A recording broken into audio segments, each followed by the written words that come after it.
जय माता की मित्रों, मैं धनेश्वर महतो। 40 साल तक नरेंद्र मोदी भिक्षा मांगते रहे, कभी यहाँ कभी वहाँ, लेकिन किसी भी व्यक्ति ने ये कोई प्रूफ नहीं कर पाया कि नरेंद्र मोदी आखिर किससे भिक्षा मांगते रहे। लेकिन पिछले 2 साल के दरमियान 2020 और ये 2021 में, पिछले साल कोरोना वायरस के नाम पे पूरे देश के उद्योगपतियों से भिक्षा मांगने का काम किया, एक एक नागरिक से भिक्षा मांगने का काम किया, ये हम सब जानते हैं। लेकिन वो भिक्षा मांगे तो थे जनता के नाम पे, लेकिन वो जनता को कहां पहुंचा, लाभ नहीं पहुंचा, ये हम सब बेहतर तरीके से जान रहे हैं।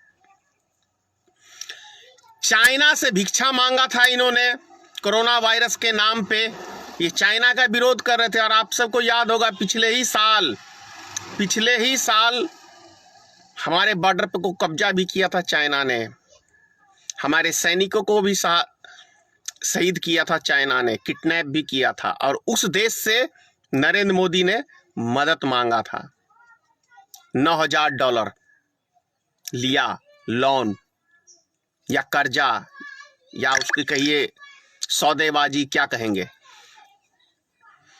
इस साल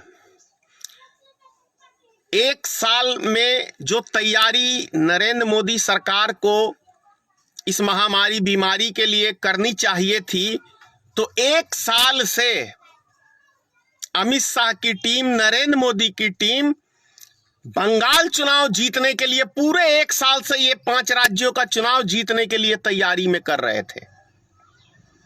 आज ये स्थिति है कि पूरे देश के शमशान में लाशें ही लाशें हैं। जानते हैं लाशें क्यों हैं?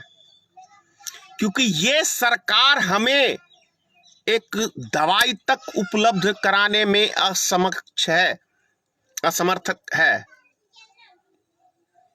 ये हमें सांस लेने के लिए जो ऑक्सीजन की जरूरी पड़ती है बीमार व्यक्तियों को, ये ऑक्सीजन तक उपलब्ध कराने में सक्षम नहीं है ये सरकार हमने चुनी है। ये सरकार हमने चुनी है जो एक दवाई तक हमें उपलब्ध नहीं कर सकती है बुरे टाइम के अंदर, एक ऑक्सीजन तक हमें नहीं दे सकती है बुरे टाइम के अंदर। हमने ये सरकार चुना है। ये बनाएंगे न्यू इंडिया। ये भिखारी इंडिया बना दिया इन्होंने। मोदी सरकार ने भिखारी इंडिया बनाया है। आज समूचे देश कह रहा हूं मैं, समूचे विश्व से ये व्यक्ति भीख मांगता फिर रहा है।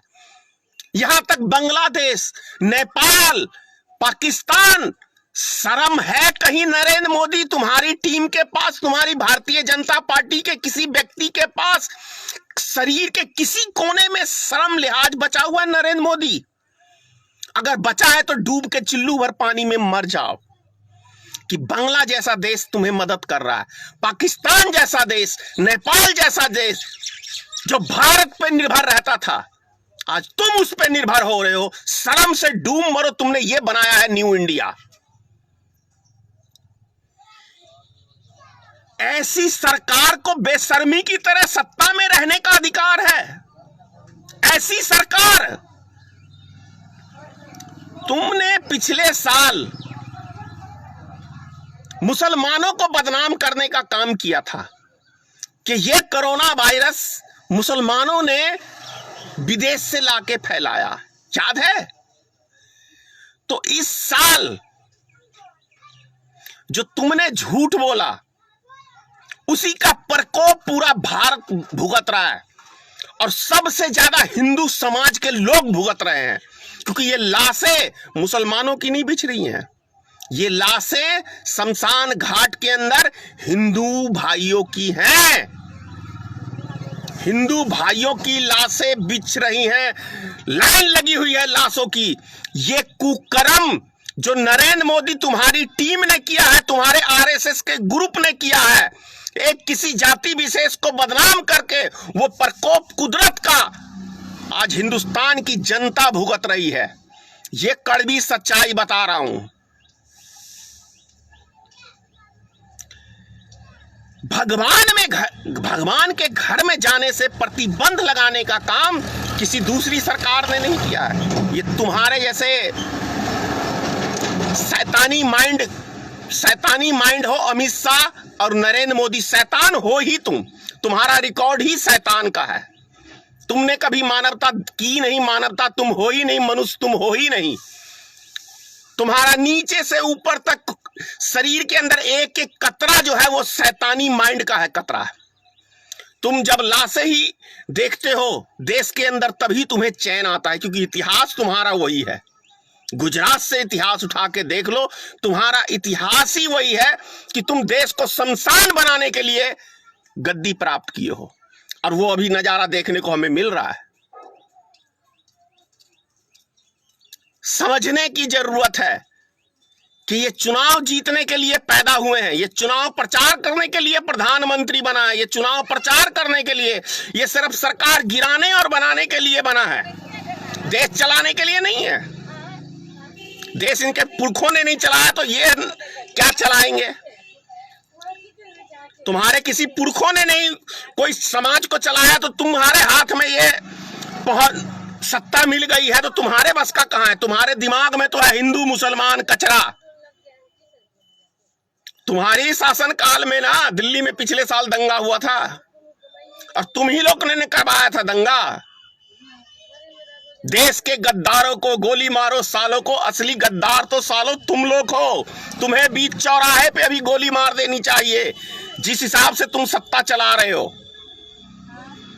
हरामी सब पूरे देश का सिस्टम बिगाड़ के धर दिया है।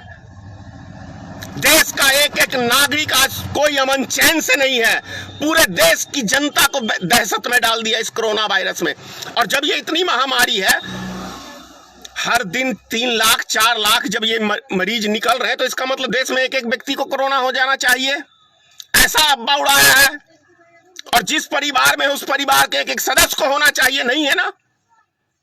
इसका मतलब तुम इस देश को दहशत में डाल के अपनी दाल रोटी सेकना चाहते हो। कोई महामारी नहीं है। जितने भी हिंदुस्तान के अंदर मौतें हुई हैं वो दवाई के बिना हुई है, इलाज के बिना हुई है। सिर्फ एक महामारी करके हॉस्पिटल में जब इलाज ही नहीं होगा तो आदमी तो मरेगा। 3 लाशें मेरे गांव में भी आई हैं और तीनों दवाई के बिना मरे हैं। दिल्ली में इलाज नहीं हुआ उनका, हॉस्पिटल ने लिया नहीं, मजबूरी में वो गाड़ी बुक करके गांव की ओर रवाना किया और रास्ते में ही उन्होंने दम तोड़ दिया। ये व्यवस्था की सरकार हम चुनते हैं। इन हरामियों को तो दौड़ा दौड़ा के जूते से मारना चाहिए, ऐसे लोभी सत्ता के भेड़ियों को। दिन रात सुनाएगा मन की बात, काम की बात तो मोदी तेरे से होगा नहीं। तेरा मन हो गया कि साला कुतुब मीनार हो गया, तेरे मन से देश चलेगा, दुनिया चलेगी। ये दाढ़ी तो साला बकरा भी बढ़ा लेता है तो बकरा ही रहता है। दाढ़ी बनाने से कोई साधु संत सन्यासी नहीं बन जाता। ढोंगी प्रधानमंत्री आसाराम बापू का ही चेला है ना, वो भी अय्यासी करने में जेल में था और तेरा भी रिकॉर्ड कुछ वैसा ही है, दूसरे की घरवालियों को लाइन मारता फिरता है।